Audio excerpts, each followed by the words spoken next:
훈육하는 데 있어서 구분하셔야 될 게 화를 내는 것과 그리고 훈육하는 것은 다르다는 거예요. 화를 내다 보면 체벌을 하시는 경우가 많은데 어떤 문화권에서든 체벌은 아이들의 발달에 부정적인 영향을 미칩니다. 우리는 당연하게 여기는 게 아이들에게는 쉽지 않은 문제일 수도 있거든요.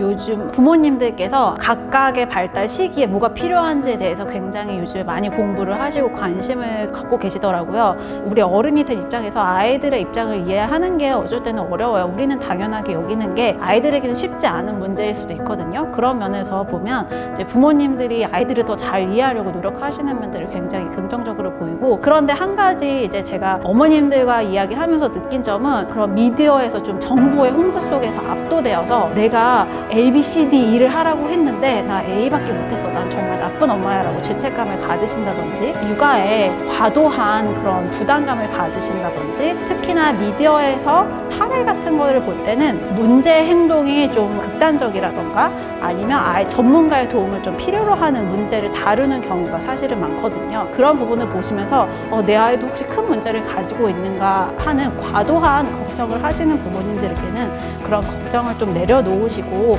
좀 편하게 아이들을 양육하시는 그런 말씀을 우선 드리고 싶고요. 그 육아와 관련된 정보들을 보면 사실 한쪽에 치우친 나머지 아이들에게 적절한 통제를 줘야 된다거나 아이들을 적절하게 훈육해야 된다는 면은 좀 덜 다뤄지는 경우가 많아서 아이들을 존중해야 된다는 그 생각이 압도된 나머지 아이들에게 적절하게 알려줘야 할 교육들마저 알려주지 않는 그런 경우들을 많이 볼 수가 있었어요. 그래서 이런 부분들은 부모님께서 이런 여러 가지 양육과 관련된 미디어를 접하실 때 조심하시고 또 주목하셔야 될 부분이라고 생각합니다.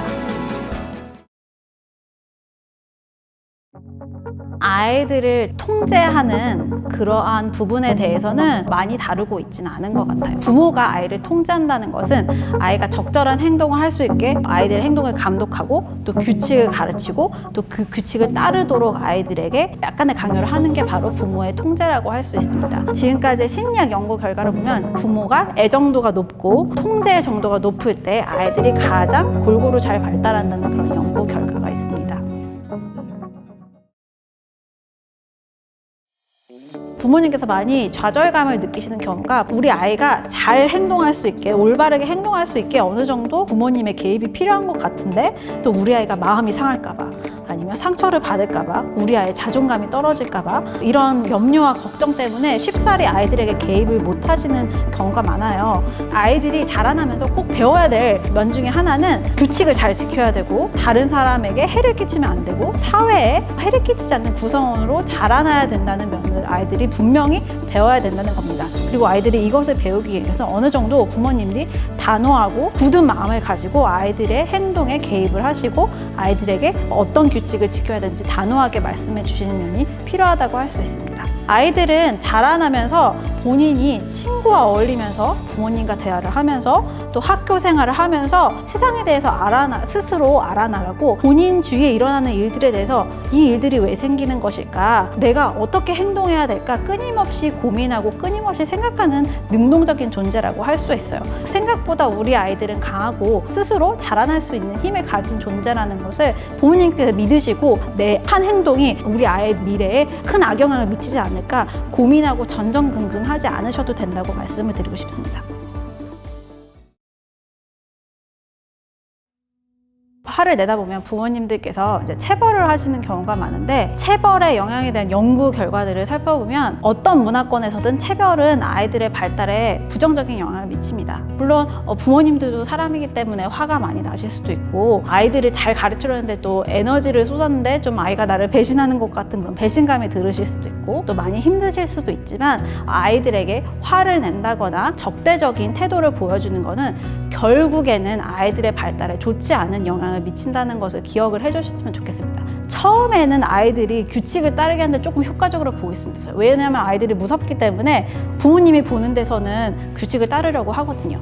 하지만 장기적으로 봤을 때 아이들은 그때 부모님이 있을 때만 그 규칙을 따르지 왜 그 규칙을 따라야 되는지에 대한 이해는 잘 하지 못하기 때문에 오히려 장기적으로 아이들이 자기들이 따라야 되는 규칙과 적절하게 행동해야 되는 것이 무엇인지, 책임감 있는 행동이 무엇인지에 대해서 덜 배운다는 연구 결과가 있다고 할 수 있습니다.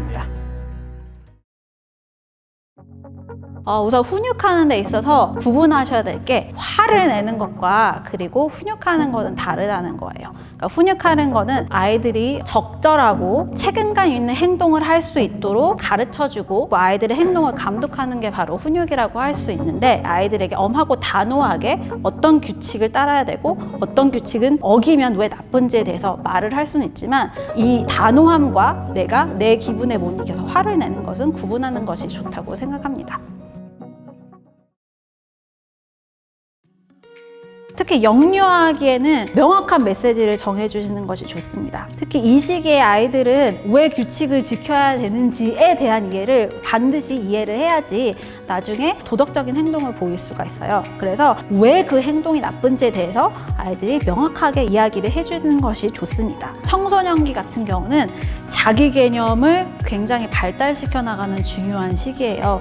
이때부터 아이들은 내가 좋아하는 건 뭔지, 난 어떤 사람인지, 미래에 어떤 사람이 되고 싶은지 굉장히 많이 고민을 하고, 그 과정에서 이것도 시도해보고 저것도 시도해보고 여러 가지 그런 자기를 탐색하는 과정을 거칩니다.